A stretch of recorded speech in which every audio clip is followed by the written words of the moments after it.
Ne m'approche pas. Écoute Laurie, je peux tout expliquer.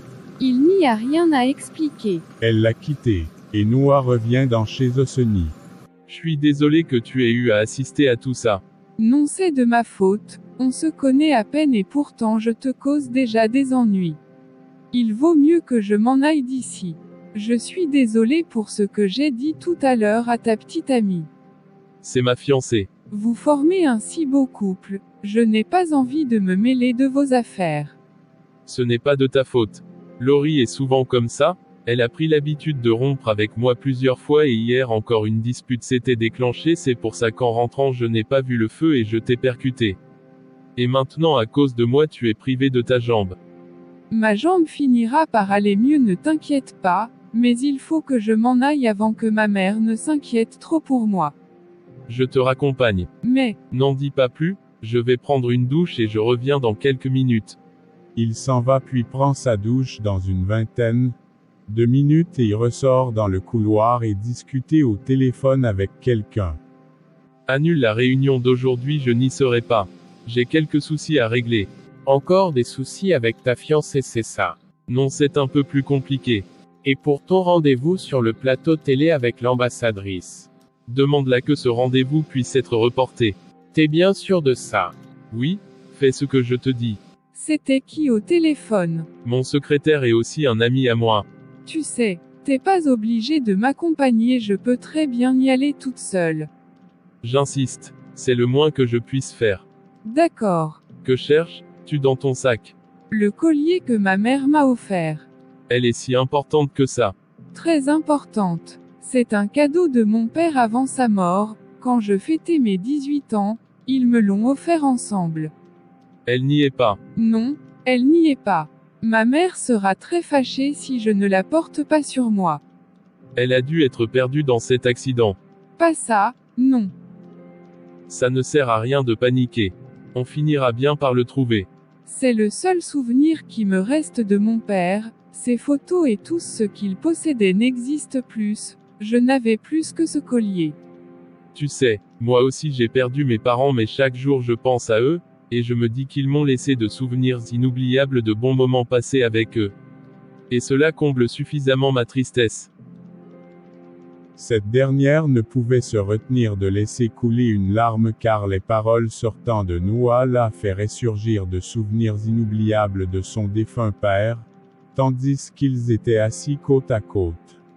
Noah passe ses mains tout autour d'Osoni, et celle-ci pose légèrement sa tête sur le torse de Noah en y apostrophe laissant ses peines et ses douleurs.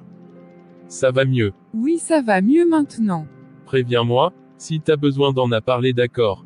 Alors, on y va. Dans la voiture. Pouvons-nous passer avant chez une amie? En cherchant mon collier tout à l'heure, j'ai remarqué que je n'avais pas non plus mon portable. Je dois l'avoir laissé chez elle. Comme tu voudras. Allô, comment va ma fille? Elle va bien, mais elle est sous la douche en ce moment. Ne vous inquiétez pas, on s'apprête à venir vous rendre visite. Elle a pris son petit déjeuner. Oui, nous l'avons pris ensemble tout à l'heure. Dépêchez-vous, je vous attends. Et protège bien ma fille. D'accord, je vous laisse, il y a quelqu'un qui sonne à la porte. Dis-je en raccrochant tandis qu'il n'y avait personne sonnant à la porte. Je devrais juste trouver une raison pour raccrocher, mais après que j'ai raccroché, quelqu'un a bel et bien sonné. Je me dépêche vers la porte puis je l'ouvre. Osoni. Tiffany. Vous vous connaissez. C'est mon patron évidemment. Quelle surprise. Qu'est-il arrivé à ta jambe? C'est une longue histoire. Mais qu'on aura tout le temps de te raconter si tu nous laissais entrer.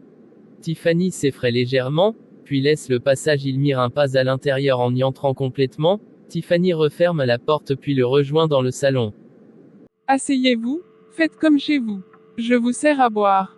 Ce n'est pas la peine, on n'en a pas pour longtemps. C'est ton patron, c'est ça. Oui, on a travaillé ensemble quand j'étais en Europe. Je dois avouer qu'il m'a beaucoup aidé à m'intégrer dans ce pays, et ça je ne l'oublierai jamais. L'entendant parler ainsi, on croirait qu'elle a des sentiments pour Noah, mais j'ignore cela en laissant recours à l'instant présent. Si nous sommes revenus ici, c'est pour la création d'une nouvelle entreprise. C'était le souhait de mon père avant sa mort. J'aimerais pouvoir réaliser son souhait afin qu'il soit fier de moi depuis l'au-delà. Tu vas réaliser son souhait, j'en suis certain. Merci de croire en moi. Et sinon ma mère ne t'a pas appelé? Elle m'a appelé genre 1 million de fois, c'est du harcèlement ça. Pourquoi ta mère s'inquiète-t-elle autant pour toi? Depuis que mon père a été tué, ma mère s'inquiète affolement pour moi. C'était un jour comme les autres où nous attendions mon père revenir du travail, mais au lieu de ça nous avons reçu un coup de fil de la police nous disant que mon père avait été assassiné et depuis ce jour, ma mère n'a plus confiance en personne. Je suis désolé. Tu n'as pas à t'excuser, ce n'est pas de ta faute. Ma mère ne m'a jamais dit comment mon père était-il mort. Je sais simplement qu'il a été assassiné, elle n'ose même pas en parler. C'est la seule qui me reste, je n'accepterai jamais de la perdre. Jamais. T'inquiète pas, ça va aller. Ne pleure pas, sinon je veux pleurer. Et si nous allions tous rendre visite à ta mère? Elle sera très contente de te voir. Elle s'est fait un sang d'encre pour toi. Noah. Laurie, que y a-t-il? On peut se voir Noah, j'ai un truc important à te dire. Là, maintenant. Oui, c'est important. Je ne peux pas. J'ai un truc important à régler. Dis plutôt que tu t'amuses encore avec cette pétasse dans mon dos. On s'appelle ce soir, d'accord? 30 minutes après, ensemble ils arrivent dans la maison d'Osni. Où étais-tu? Tu m'as beaucoup inquiété. Qu'est-il arrivé à ta jambe? J'ai eu un accident mais ce n'est rien, juste une légère petite fracture, j'espère quand même que je pourrai marcher comme auparavant. Je l'espère aussi ma puce. Bas caresse-t-elle ses joues. Tu me présentes pas ton ami.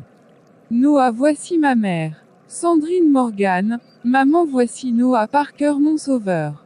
Ton saveur. C'est lui qui m'a aidé lorsque j'ai été tamponné par une voiture, heureusement qu'il était là. Quand est-ce que cela s'est produit? Je ne m'en souviens pas correctement, mais je sais que notre rencontre n'est pas le fruit du hasard.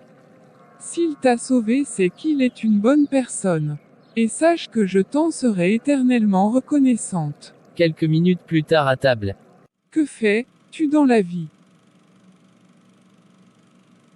Noah. Que y a-t-il? Que fais-tu dans la vie? J'ai des entreprises un peu partout avec des objectifs différents, mais je compte construire une. Ici aux États-Unis.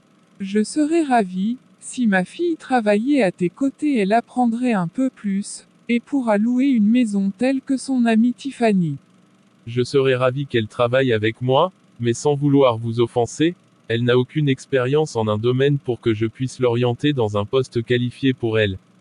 Alors dans ce cas, prends-la au moins comme femme de ménage. Elle te sera très utile, j'en suis certaine. C'est ma manière à moi de te remercier pour ce que tu as fait pour elle, et j'espère que vous allez vous rapprocher un peu plus. Maman, il a déjà une fiancée et je ne voudrais pas être une roue de plus dans sa relation.